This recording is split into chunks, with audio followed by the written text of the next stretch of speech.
दोस्तों, आप सभी का भारत सिटीजन न्यूज चैनल में स्वागत है। अगर आपने हमारा चैनल सब्सक्राइब नहीं किया तो सब्सक्राइब जरूर कर लें, साथ में बेल आइकॉन का बटन भी दबाएं।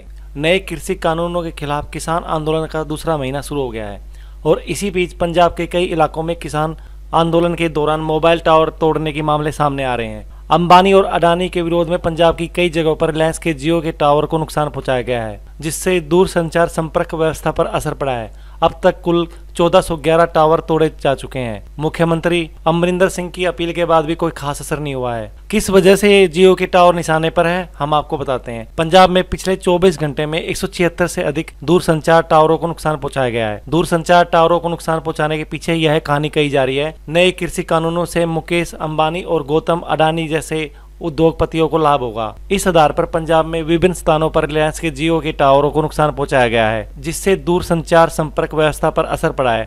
हालांकि यह अलग बात है, अंबानी और अडानी से जुड़ी कंपनियां किसानों से अनाज नहीं खरीदती हैं। एक सूत्र ने बताया, पंजाब के विभिन्न स्थानों से दूरसंचार टावरों को नुकसान पहुंचाए जाने की सूचना है।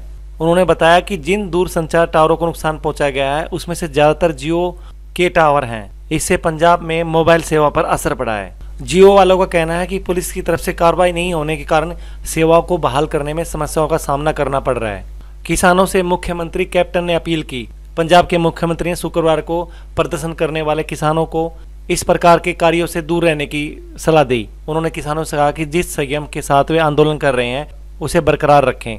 मुख्यमंत्री कार्यालय ने बयान में कहा, मुख्यमंत्री ने कोविड महामारी के बीच दूरसंचार संपर्क व्यवस्था को महत्वपूर्ण बताया और किसानों से आंदोलन के दौरान इस तरह का अनुशासन और जिम्मेदारी दिखाने को कहा, जिसे वह दिल्ली सीमा पर और पूर्व के विरोध प्रदर्शन में दिखाते आए हैं। मुख्यमंत्री की यह appeal tower and infrastructure provider association के आग्रह पर आई है। मोबाइल सेवा देने वाली इस संस्था ने राज्य सरकार से किसानों को अपनी न्याय की लड़ाई में किसी भी गैर कानूनी गतिविधि का सहारा नहीं लेने का अनुरोध किया था। किसानों को नक्सली कहने पर बीजेपी पर भड़के कैप्टन। पंजाब के मुख्यमंत्री अमरिंदर सिंह ने किसानों के खिलाफ गलत भाषा का प्रयोग करने पर रविवार को बीजेपी पर हमला बोला। कैप्टन ने कहा, बीजेपी किसानों की छवि खराब करना और उनके लिए अर्बन नक्सल खालिस्तानी गुंडा कहना बंद करे। अगर बीजेपी अपने आस्तियों के लिए लड़ रहे नागरिकों और आतंकवादी, उग्रवादियों और गुंडों में फर्क नहीं कर सकते तो उसे जनता की पार्टी होने का ढोंग छोड़ देना चाहिए। मुख्यमंत्री ने कहा, विभिन्न किसान नेताओं ने खुद आंदोलनकारियों से अपील की थी वे मोबाइल टावरों से बिजली न काटे। मुख्यमंत्री ने कहा कि कुछ स्थानों पर यह स्पष्ट रूप से दिख रहा है कि किसान क्रोध में यह कदम उठा रहे हैं जिन्हें आगे अपना भविष्य अंधकार में दिख रहा है। लड़ाई एमएसपी की, मोबाइल टावर का इसमें क्या कसूर? न्यूनतम समर्थन मूल्य यानी एमएसपी, कॉन्ट्रैक्ट फार्मिंग समेत कई मुद्दों पर किसान आंदोलन कर रहे हैं, लेकिन तोड़फोड़ जैसा कोई भी कदम किसी भी आंदोलन को मूल मुद्दे से भटका सकता है। किसानों को अपनी मांगों के लिए प्रदर्शन करना उचित है, इसमें कोई बुराई नहीं है। हालांकि इन सब के बीच पब्लिक प्रॉपर्टी मसलन टावरों को निशाना बनाना उचित नहीं ठहराया जा सकता। संचार के इस दौर में रोटी, कपड़ा और मकान की तरह ये टावर भी हमारी बुनियादी जरूरतों को पूरा करते हैं। ऐसे में किसानों को हिंसा विरोध का रास्ता नहीं अपनाना चाहिए। सीपीएम पोलित ब्यूरो के सदस्य हन्नान मुल्ला ने कहा कि वार्ता उनके प्रस्ताव का कोई जवाब नहीं मिला है। इन आरोपों को खारिज किया कि आंदोलन के पीछे वामपंथी पार्टियां हैं। ऑल इंडिया किसान सभा के महासचिव मुल्ला ने कहा, कड़ाके की ठंड झेल रहे हजारों किसान जो सीमाओं पर इकट्ठे हुए हैं वे यहाँ छुट्टियां मनाने नहीं आए हैं। सरकार ने अब तक कहा है कि हम कोई बैठक नहीं चाहते। अब जब हम विशेष रूप से उन्हें बता चुके हैं कि बैठक कब और कहां किस तरह से होगी तो सरकार की तरफ से कोई जवाब नहीं आया अभी तक। मुल्ला ने अपनी मांगे बताई, सरकार 3 कृषि कानूनों को निरस्त करे और फसलों के लिए न्यूनतम समर्थन मूल्य को कानूनी अधिकार बनाने की प्रक्रिया के बारे में बताए।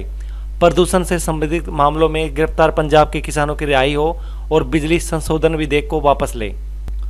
बीजेपी अध्यक्ष जेपी नड्डा ने रविवार को पूर्व कांग्रेस अध्यक्ष राहुल गांधी के लोकसभा में दिए गए एक भाषण का पुराना वीडियो साझा किया और आरोप लगाया कि 3 कृषि कानूनों के खिलाफ चल रहे आंदोलन पर वह राजनीति कर रहे हैं। 1 मिनट और 7 सेकंड के इस वीडियो में राहुल गांधी किसानों को बिचौलियों से बचाने के लिए उन्हें अपना माल को सीधे कारखानों में बेचने की आवश्यकता की वकालत करते दिख रहे हैं।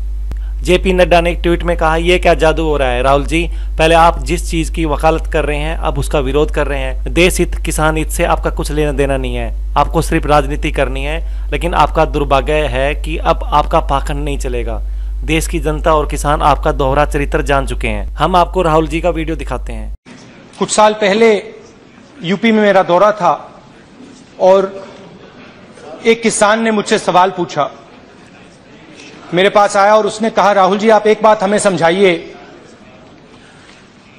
हम आलू बेचते हैं 2 रुपए किलो, मगर जब हमारे बच्चे चिप्स खरीदते हैं तो 10 रुपए का पैकेट आता है, उसमें 1 आलू होता है।